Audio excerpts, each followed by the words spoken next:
మీరు దిక్కులు చూసినా ఎక్కడ కూర్చొని దిక్కులు చూసినా సరే మీకు మ్యాక్సిమం నాలెడ్జ్ ఉంటుంది. ఎందుకంటే మా గోడల నిండా కూడా అక్షరాలు, రామాయణం, మహాభారతం అని వివిధ రకాలుగా విజ్ఞానం అంటే ఉంటుంది. మీరు ఎన్ని చూసినా బాగానే ఉంటుంది. పుస్తకాల ద్వారా కాకుండా గోడలు చూసినా సరే రాశులు, పరాలు అని రామాయణం అన్నీ ఉంటాయి.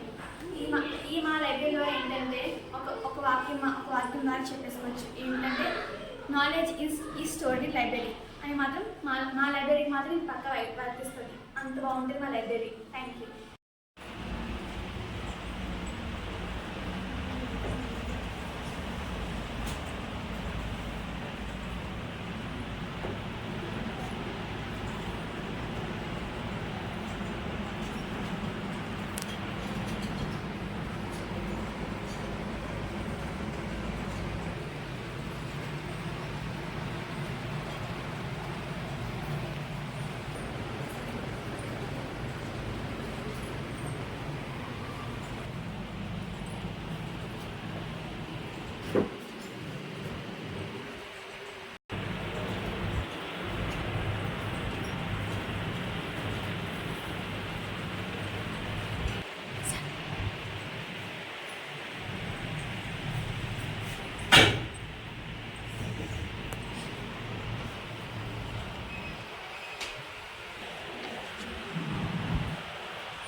Hi, what you have learn?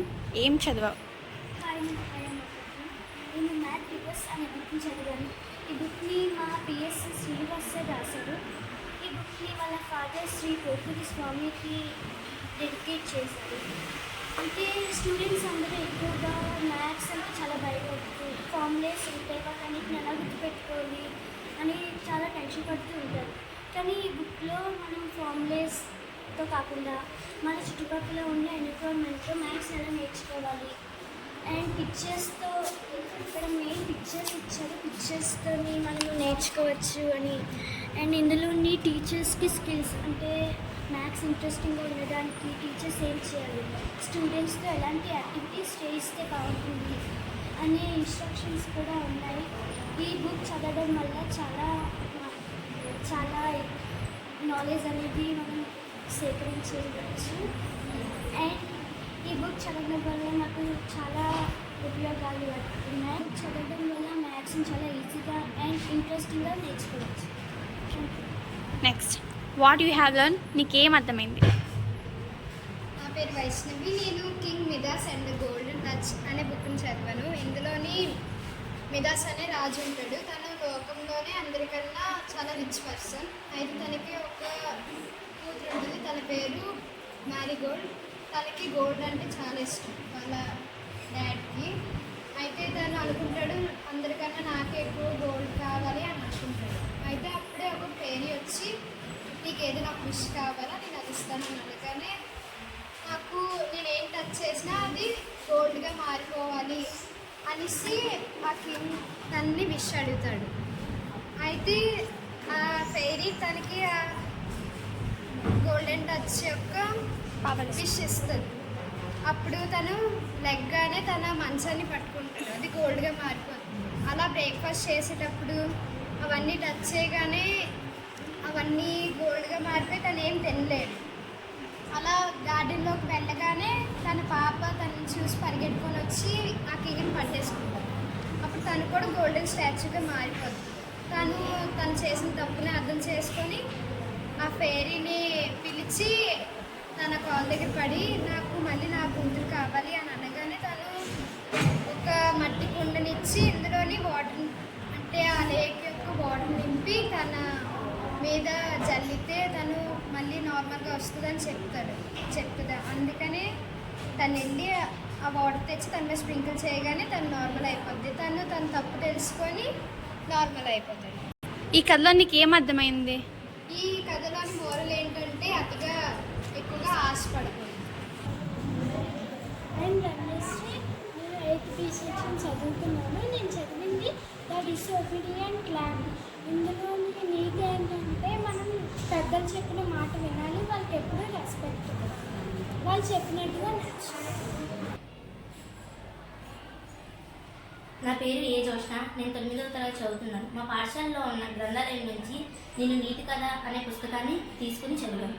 దీనిలో మనిషికి ఉండకూడని స్వార్థం, ద్వేషం, మనిషికి ఉండవలసినవి మంచితనం, నిస్వార్థం, ఇలాంటి విషయాలు నేను ఈ పుస్తకం ద్వారా నేర్చుకున్నాను. Thank you.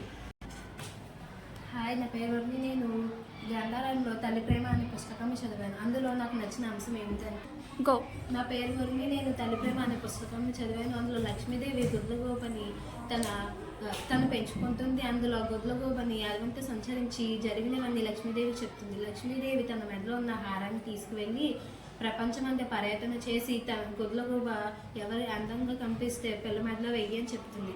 గుడ్లగోబ ప్రపంచం అంతా తిరిగిన తనకి అందంగా ఏ పిల్ల కనిపించదు. తను ఈ గూరికి వచ్చాక తన పిల్ల నిద్రపోతుండగా గుడ్లగోబకు తన పిల్ల అందంగా కనిపించి అందాకను గుడ్లగోబ పిల్ల మెడలో వేస్తుంది. ఇందులో నీతి ఏంటంటే తల్లికి తన పిల్ల అందంగా ఉంటుంది. అందుకే పెద్దలు కాకి పిల్ల కాకి ముందు అని చెప్తారు. Thank you.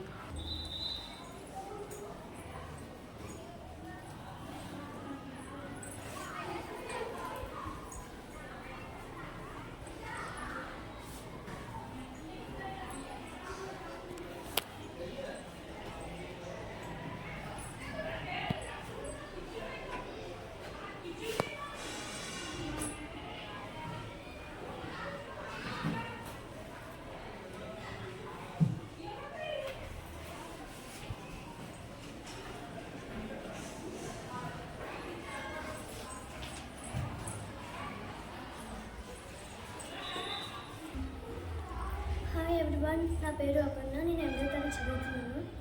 మా స్కూల్లో ఒక లైబ్రరీ ఉంది. ఆ లైబ్రరీకి చాలామంది పిల్లలు వెళ్ళి చక్కగా చదువుకుంటూ అక్కడ అంటే పుస్తకాల్లోని విజ్ఞానమే కాకుండా మా లైబ్రరీ గోడ మీద మంచి మంచి చార్ట్స్తోని అండ్ ఫ్రేమ్స్లా పెట్టి రామాయణం చార్ట్స్లోని మాకు ఉపయోగపడే సంయుక్తాక్షరాలు, ద్విత్వాక్షరాలు అండ్ హిందూ ధర్మాలు, అలాగే మంచి మంచి డ్రాయింగ్స్తో చాలా క్రియేటివిటీగా మా లైబ్రరీని తయారు చేశారు.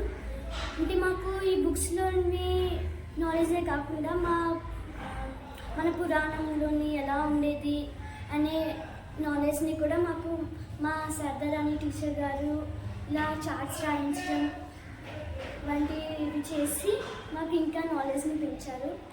అండ్ మాకు చిన్న చిన్న కలర్ పేపర్స్లోని సూక్తులు అంటే మంచి మంచివి మనం ఎలా ఉండాలి అలాంటివి కూడా పెడుతూ ఉన్నారు.